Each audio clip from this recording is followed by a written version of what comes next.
Tattooing, it's blood, it's pain, it's permanence. You can't just call it in.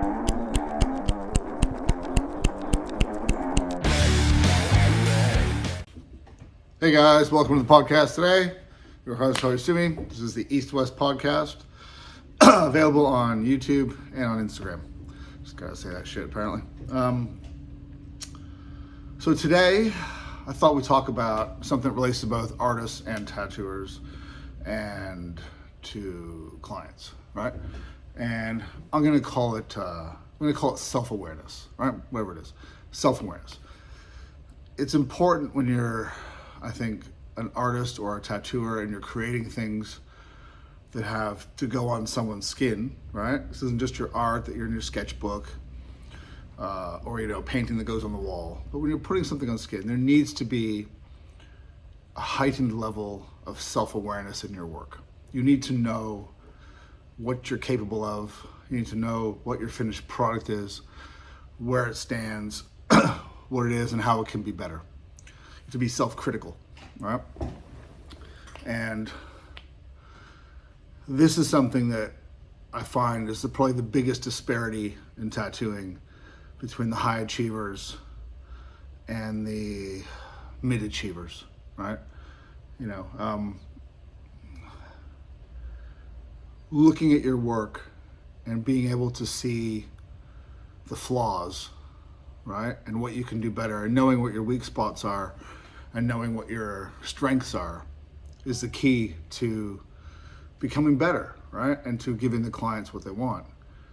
As a client, I think educating yourself in what a good tattoo is and a good piece of art is and what a good drawing is tantamount to getting a good tattoo as a final product for yourself, right? It's one thing to go, oh, I like dragons, that's a dragon, cool, put it on me. But you have to go deeper than that, I think. You have to learn, it's like a car, right? If you're gonna buy a $20,000 car or whatever that is, people read the magazines, they read the reviews, they go online, they understand what the limitations are on that car, whether it's a Kia or a Hyundai or a BMW. You need to apply the same to tattooing. The reason I'm saying this is because, I want to be better, right? I want to be better. And I know what my weak spots are, and I know what my strengths are. And I'm constantly trying to improve the weak and maintain the strong, right? And it's a balancing act, because as a tattooer, you're on the clock, right? So as you're doing stuff, if your weak spot, let's say, is shading, right? Like smooth black and gray shading, you're trying to achieve that in a reasonable amount of time, right? And, if that's your weak spot and you're taking an inordinate amount of time to do it, the client starts looking at you, right? Or if your weak spot is outlining or packing color, right? So as an artist, I think it's important to really know where your shortfalls are and to work on those. And this is why I tell my young tattooers, don't eschew small work. Small work is great for learning and practicing, for figuring stuff out, right? You don't want to be figuring out a new needle outline or a new machine on a half sleeve. You want to figure out a new machine or a new needle configuration or a new technique on a piece that big, right? That way you can learn. You have instant feedback. Hey, this works, this doesn't work. What can I do better with the next one? This kind of thing, right? And and the people that listen, they do well, right? The people that that think they're wonderful, and there's no shortage of them. People who think they're wonderful generally don't learn, right? And look, there's a lot of great tattooing out there right now, and it's great. I'm just trying to talk to those that want to aspire to be better. I want to be better. And I'm not going to critique my own work here because it's not fair to my customers. Because everyone's happy and I do my best, right? But I always want to be better. I always want to make things smoother, stronger, darker, richer. That's what I constantly aim at. That's why since I've done Tabori, I've probably changed my actual needles about 4 times. I've changed my needle configurations dozens of times. I've changed the length of my stick probably 10 times. It's a constant evolving process, right? Because I can look at my, when I was young, in my 30s, when I was a mid-30s tattooer, I had an incredible ego problem, right? I thought it was fucking great, right? And, I had that broken out of me by somebody, Gregory. Shout out to Greg. And that's when my ego got destroyed. And then I was able to actually start getting better and start achieving.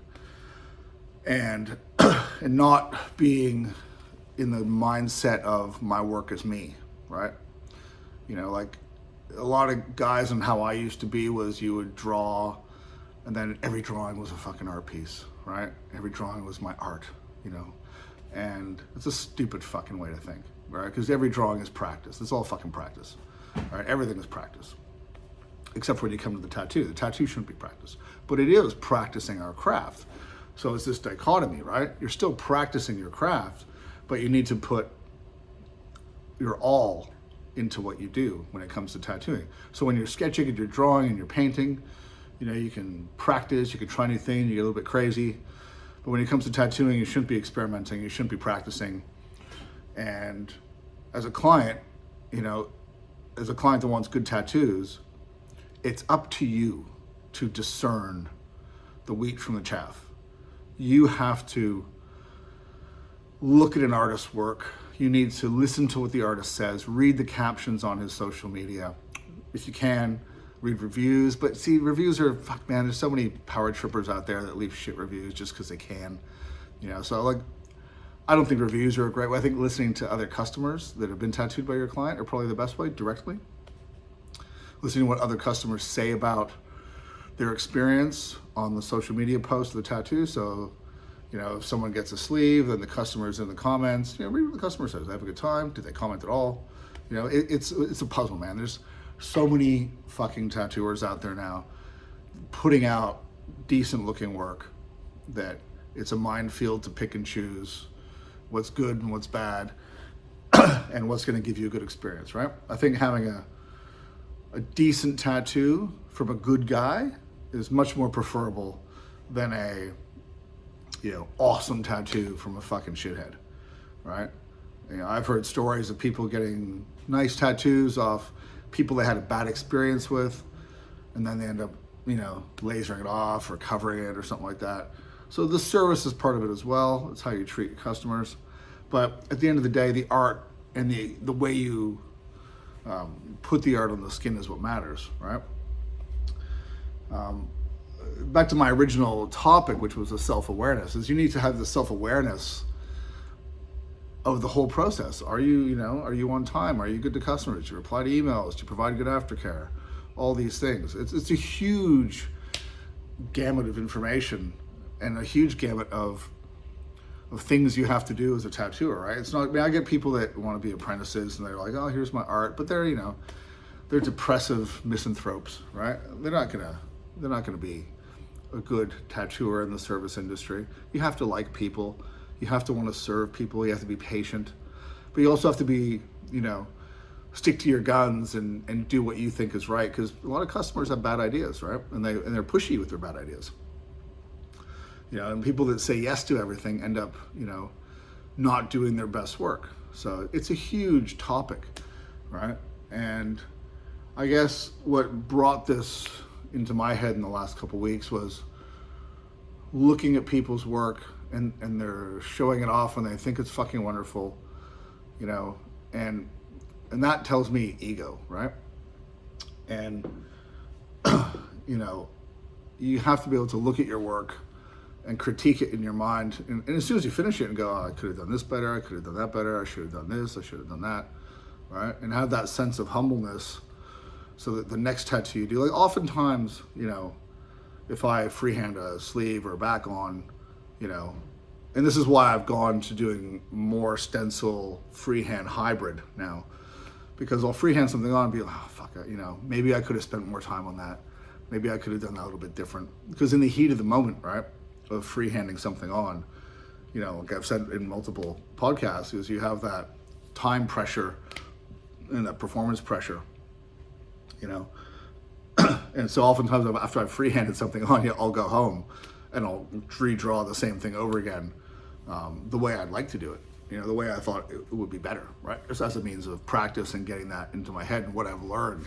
Because I find you learn a lot freehanding stuff on because, there's no erasing, there's no takesies, backsies, right? You've done it, right? And so, it's important to have that self-awareness of what you can do better, And it's a serious topic because, as a shop owner, I'm responsible for every tattoo that goes out the door here, and I want to see good stuff go out, right? And I want my artists, and I want every artist to be mindful of what they're doing, right? And it's hard to tell people with egos that they need to be better. Like, it was hard for me. I'm sure if you got Greg's side of the story on me, I was a tough nut to crack, right? But it made me who I am, and it's allowed me to be humble in the sense that I'm still practicing, right? I'm still a student of tattooing, right? As much as I've done a lot of big work and stuff, everything's an ongoing learning process and all that stuff. So, look, I don't want to come across as like I'm some sort of fucking tattoo guru. I've seen these fucking guys online, they're like tattoo mentors, join my fucking easy program and fucking learn. Fuck that shit. I'm not monetizing this. I'm not fucking out here trying to fucking be anything other than I'm just sharing some information and some of my thoughts. I used to write for a magazine called Inked Australia. I used to have an article every month, like a column, 1,000-word column. And I like sharing my ideas, No one reads the internet anymore. I used to have a blog, I like sharing information. I like getting my thoughts out there. And that's what this is, right? This is just me getting my thoughts out there, right? So I'm not telling no one what to do. I'm just giving you my point of view. And if you don't like my point of view, fucking turn the channel, right? I don't give a fuck, But if you like what I'm saying, I'm just saying, if you're a fucking artist, look at your work and see what's wrong with it. Don't look what's good. Everyone can fucking jerk themselves off all day. See what's wrong with it. See how it can be better. And then start again. All right? The problem is guys get halfway through a fucking drawing and they know there's fucking things that aren't great, but they keep going. No. Back it up. Start again. Or like what I do is I draw with really light colors. I'll draw with marker with like yellows and oranges. And I'll do all the basics with that. And I'll rough it out so that, then I can take a red and I can go in there and I can do the final, let's say, right? And then even then with the red, if I need to do even more finals, I can use a purple or a blue. That way I'm constantly, approving and adjusting. And this is, I think, the problem with the iPad. It's way too easy to do the fucking pinch and this and spin and all that stuff, right? This is why I don't like drawing on iPad for Japanese, because Japanese is large scale, and when you're free, and there's just some stuff you have to freehand on with Japanese, even if you're a stencil artist, backgrounds and certain components that work around the shoulder and the chest, and you have to freehand that stuff on. And I think drawing on the iPad, if you practice consistently on an iPad, it makes it difficult to draw in real size at one size. Because with an iPad, I watch guys do it, and it's constantly different sizes and different angles and all this stuff. So I think it's important to draw on paper to get the full, what are we going to call it, skill set to to make the best work possible. Because at the end of the day, if you're a serious tattooer, it's about being the best you fucking can, right?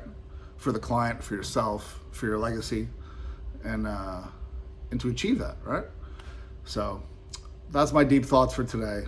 Self-awareness. Look at your work and see what's wrong with it. And if you're a client, look at the artist that you're choosing. Look at his work, right? Be fucking honest. Maybe you want to get tattooed by that guy, or whatever, but just take your time and look at it and compare and look around and do your research. Because ultimately it's up to you. If you end up with a shitty fucking back piece, it's your fault, right? Even if you chose the person, right? So make sure you're choosing the right person and do the due diligence. You buy a shitty car, it's your fault. You didn't read the fucking reviews. Everybody knew the brakes were fucked, right? All you have to do is read about it. So just keep that in mind, right? All right, guys. Thanks for watching, and I'll see you next time.